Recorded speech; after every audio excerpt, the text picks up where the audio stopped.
So if you were with us yesterday morning, Chris and I woke up at the god awful hour of 4:30. Did the live stream at 5, going over the commentating on the Oscar nominations for this year. Let me get the so let's we haven't heard from you, Dante, so let me pull up this the list here. We'll just kind of go over the best movies at the moment.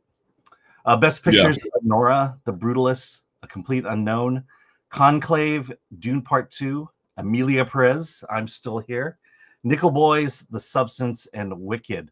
So what are your thoughts about the Oscar nominations this year?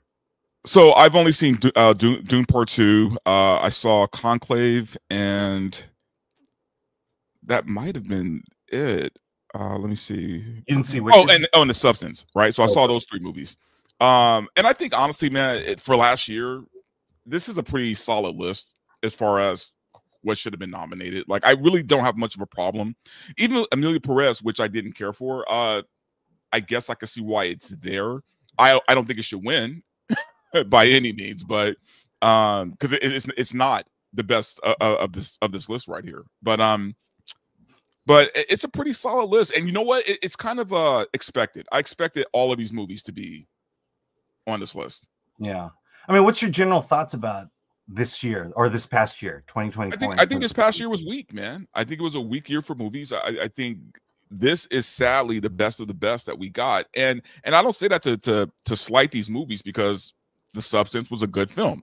The Brutalist, I heard, was a good film. I haven't seen it. Conclave, I thought was amazing. So but it was still a weak year for movies, though. Like I feel like, and we're still falling into this pattern, man, this trap of these movies no one has heard of or seen being nominated for Oscar of the year for Oscar. And it's like, I just kind of want them to get back to like maybe putting some mainstream movies back into this race, because the Oscars, they're not really doing themselves any favors here, man. And I understand wanting to champion the small director, wanting to champion the small film. I completely understand that, but I feel like the Oscars need to revamp. They need to revamp in how they do this, man, because I think they're losing people constantly every year. I know last year was kind of a better year as far as viewers go. Yeah. But it was still low compared to like even 10 years ago. Yeah. I mean, last year we had Barbenheimer and a lot of good supporting films underneath that. Right. But we didn't have that this year. Yep. We didn't have a Barbenheimer. The closest we had was Wicked and Gladiator, and neither one of those are up for best awards. So Wicked was, but Gladiator just didn't move the needle in the way that that Oppenheimer was. The Brutalist seems to be this year's Oppenheimer, but it's not Oppenheimer. People haven't seen it. It's 3.5 hours long. Not that Oppenheimer wasn't long itself, but it's about a man who we don't really know about. I will say, for The Brutalist to have been made for $10 million, that's quite an achievement. And more than likely, yeah, you're right. Wicked was there. I missed that. More than likely, The Brutalist is probably going to win. Yeah, it probably, because quite frankly, like I said, I could go down this list and basically say I don't care who wins. I mean, there's clearly one movie on this list that I find to be the worst movie of the year, but for the rest of it, it's like, if Nickel Boys pulls it out, I'd be happy for it. If The Substance, look, if Moonlight can beat La La Land, any of these movies can win, and that's the problem with having 10 fairly mediocre films, or 10 movies that really didn't move the needle in terms of box office. Even Wicked didn't perform as well as people wanted it to, or thought. Well, yeah, and who? I mean, I don't know. Besides you and Chris, I mean, who else saw A Complete Unknown? Right? I mean, like, I don't hear anybody talking about that movie. Yeah, and Complete Unknown, very good movie. I think again, only one movie on this list I would say doesn't deserve to be on this list, and that's Amelia Perez. I just talked about that ad nauseum, and I'll still continue to say it. It's an awful movie. Yeah, but from every aspect of it. But you know why it had to be there. Yep, we know. You know why it had to be there, especially during this political climate and this, Trump coming into office. You know why they put that movie there. Yeah. That said, actress in leading role: Cynthia Erivo, Carla Sofia Gascon for Amelia Perez, Mikey Madison, Demi Moore, Fernanda Torres. I will say I am rooting for Carla Sofia Gascon to win Best Actress of the Year. Okay, that's fair. I want it to happen. I want it to happen so bad. I mean, it would be hilarious. But here's the thing: my heart wants to go with Demi Moore. Like, I want Demi Moore to get it, but I feel like just to make the Oscars even more of a joke, it'd be funny if Carla actually won. Yeah, because there's something. Carla has something that I don't think the actors in her category has that makes her special. A dick? I didn't say that, but yeah, her performance stands out from the rest of the pack there. I just hate the fact that, okay, this is Demi Moore's big comeback year, and she has to compete against that. Well, I mean, all of them. Let's go back. Cynthia Erivo, I think she'll lose to get it next year, basically. Mikey Madison, indie film. There's a chance she could get it. And Fernanda Torres, she won the Golden Globe. I'll be honest, I have not seen I'm Still Here, so I don't know much about the movie. Let me give you a little background into the life of a critic. Around October, November, December, that's when the studios push their movies on us. Make sure we've seen it.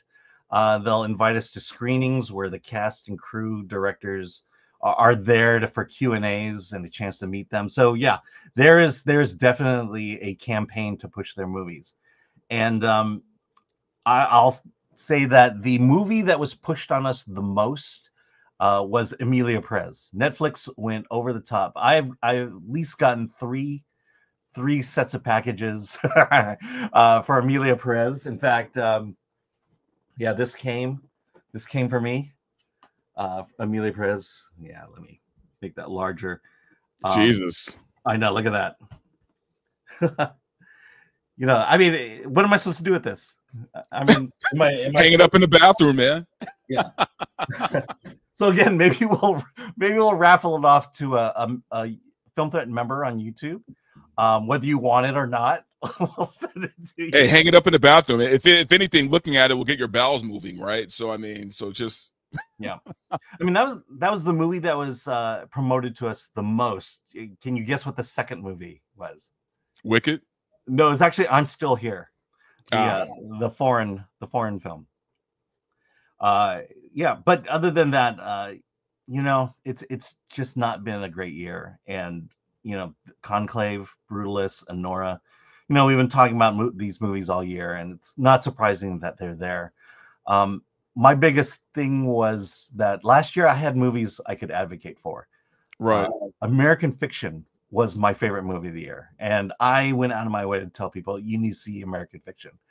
Dragged my daughter to see American Fiction. We wound up seeing it 4 more times in the theater. We love that movie so much. Oh, it was a great film. Yeah. And yeah, it seems like we're just far away from movies like that this year, man. I would say the closest we got was probably The Substance, as far as just something that was like a genuine dark horse movie, man. Like, I think that for a body horror film to be nominated for best movie is I think it's kind of overlooked. Like, we haven't talked about that enough, right? Like, they usually don't do body horror for best picture at the Oscars. Yeah. You know what I mean? Well, I think a lot of it also has to do with the fact that they have to fill 10 spots for best picture.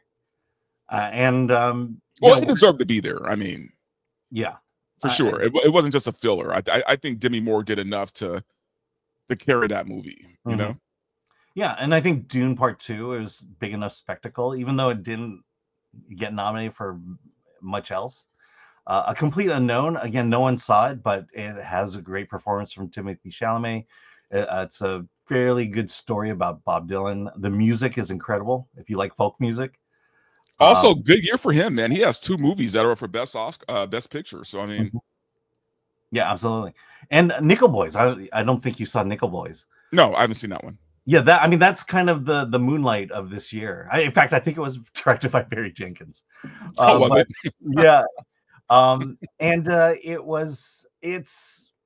It's the way the story is told through what I call kind of it's just snippets of scenes cut like a quilt, and tells a story about the Nickel Academy for Boys, which is basically juvie, and how the white kids were treated much better than the black kids. In fact, I think over 100 black kids died while being at this institution. That's why the story is told, and the way it's told, it's very it's unique. Right. And so I will give it. I think Barry Jenkins wrote it. Maybe I'll put it that way. All right, so let's so this year, we have what we Wait, have. I forgot who was up for Best Actor. Best Actor, Adrian Brody for The Brutalist, Timothy Oh, Chalamet. okay, he'll get it. Yeah, Coleman Domingo. Sing Sing is another one that I'm surprised is not on here. Ray Fiennes for Conclave, and Sebastian Stan for The Apprentice as Donald Trump. You know, yeah, go ahead. It'd be kind of wild if Sebastian Stan won, right? Yeah, he'd probably get applause and boos.